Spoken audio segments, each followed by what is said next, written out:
नमस्कार, सबका धन्यवाद है कि आज इस मौके पे जो 33वां वर्ल्ड डिसेबिलिटी विद पर्सन्स का डे मनाया जा रहा पूरे विश्व में, इसके साथ हिंदुस्तान में और जम्मू कश्मीर भी मनाया है। तो आज हम यहाँ इसीलिए आपके साथ एक वार्ता करने आए हैं कि इस दिन की अहमियत जो गवर्नमेंट ने बताई है, जो गवर्नमेंट के वक्त वक्त पर जो दिशा निर्देश होते हैं। तो वीरेंद्र लुंगू जी जो कल्पना कला केंद्र के ऑर्गेनाइजर है और जो एक इंस्टीट्यूट है, म्यूजिक इंस्टीट्यूट, जो फ्री ऑफ कास्ट जो एजुकेशन इस तबके को देता है, वो 1977 में कायम हुआ है। तो उसके बारे में आज लुंगू साहब बताएंगे, इनके प्रॉब्लम्स क्या है, गवर्नमेंट के इश्यूज क्या है इसके इनके साथ वो क्या है।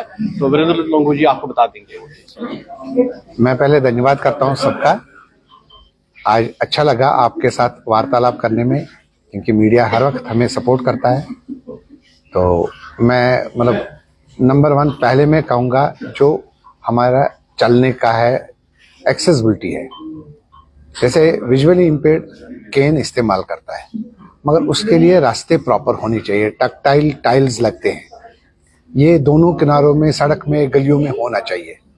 दूसरी बात, फुटपाथों पे होना चाहिए, जिससे हम आसानी से चले, क्योंकि एक्सेसिबिलिटी जब होगी तब हम आगे चल सकते हैं। बिल्डिंग्स है, उसमें आने जाने का रास्ता प्रॉपरली होना चाहिए, रैंप या लिफ्ट वगैरह होना चाहिए, जो अभी यहाँ हर एक जगह नहीं है।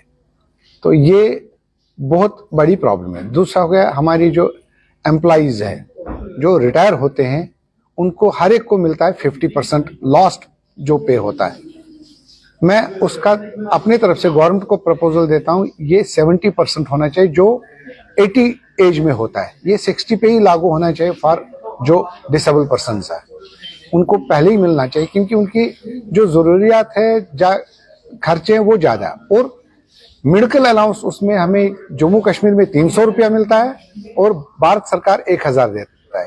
तो वो सफिशिएंट नहीं है जब सीनियर सिटीजन बनते हैं। तो वैसे आम पब्लिक को भी वो सफिशिएंट नहीं है, वो मिनिमम 3000 होना चाहिए। तो दूसरी बात है जो हमारे एटीएम है, क्योंकि जब हम ट्रांजैक्शन करते हैं, आजकल टेक्नोलॉजी इतनी एडवांस है, हम खुद एटीएम ऑपरेट कर सकते हैं, मगर उसमें उसका जो सॉफ्टवेयर है उसको एक्टिवेट करना है।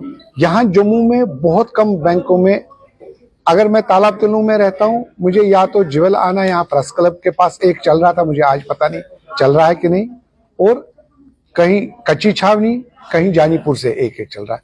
वो 5 किलोमीटर नहीं जा सकता एटीएम वो ऑपरेट। हर एक होना चाहिए, हर एक एटीएम में फैसिलिटी है। तो ये बहुत जरूरी है। सबसे बड़ी बात है हमारी जो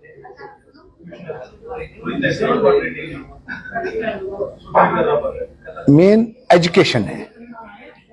स्कूलों में आजकल फैसिलिटीज है, एजुकेशन, सारे स्कूल एडमिशन देते हैं, मगर कई जगह हमें शिकायत आती है वो विजुअली इम्पेयर्ड को लैपटॉप या मोबाइल अलाउ नहीं करते हैं।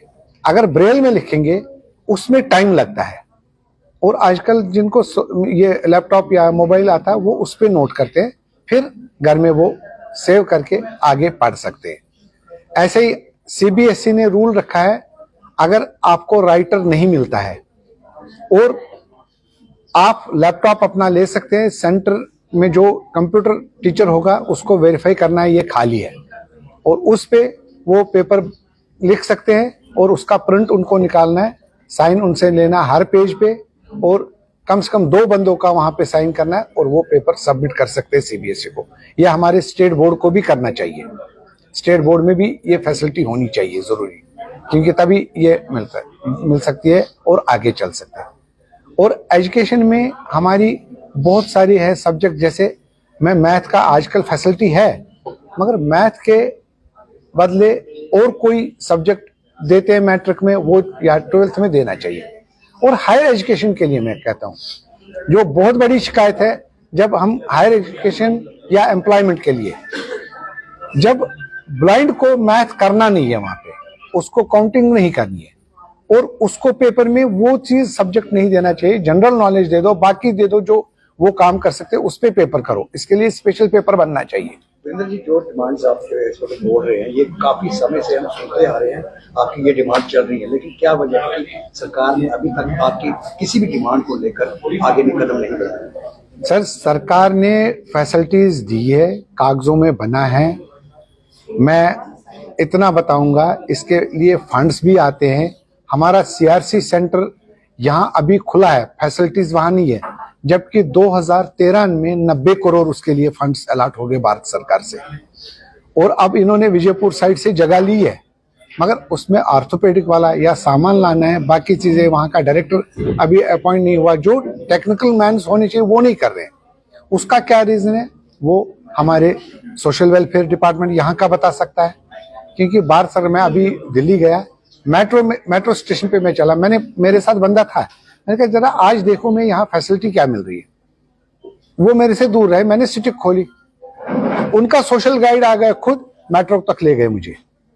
ये एवियर है। मैं बाई ईयर दिल्ली गया, मतलब आप हैरान होंगे, इतना रिस्पॉन्ड उन्होंने दे दिया, जो भी एयरलाइंस है। मैंने उनको बोला क्या जरूरत है, कहते हमें ट्रेनिंग दी गई। क्योंकि जब एयरपोर्ट अथॉरिटी या हमारे एयरलाइंस वालों ने ट्रेनिंग दी, क्या हमारी स्टेट नहीं दे सकती है? आप देख लीजिए, साइन लैंग्वेज है। हमारे यहाँ रोशन बान जी हैं, वो जाते हैं, क्योंकि आपने देखा होगा बेशतर रेप केसेस डेफ एंड डम्बों के साथ होते हैं। मैं मतलब उनको ट्रांसलेशन करने के लिए एक बंदा अवेलेबल था, बान साहब। आज वो खुद बीमार है, नहीं कर सकते उतना। अब मैंने पिछले साल प्रोग्राम किया, डेफ एंड डम्ब लगभग 35 के करीब थे, अभिनव थिएटर में प्रोग्राम था। उनको रोका, मैंने भी उनको रोका। जब मुझे समझ आया नहीं ये डेफ एंड डम्ब, हम आपस में बात नहीं कर सकते। और सिक्योरिटी वाले बोलते नहीं जी इनको यहां से बाहर निकालो। मैंने कहा क्यों? मैंने कहा आपका कौन सा बंदा है ट्रेंड?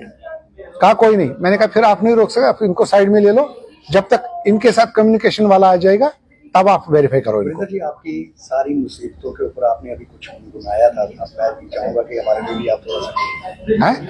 अभी आपने जो उनको बताया, जो करगिल वार के मतलब आपने जो थोड़ा सा गाया, तो आप मैं गाऊंगा।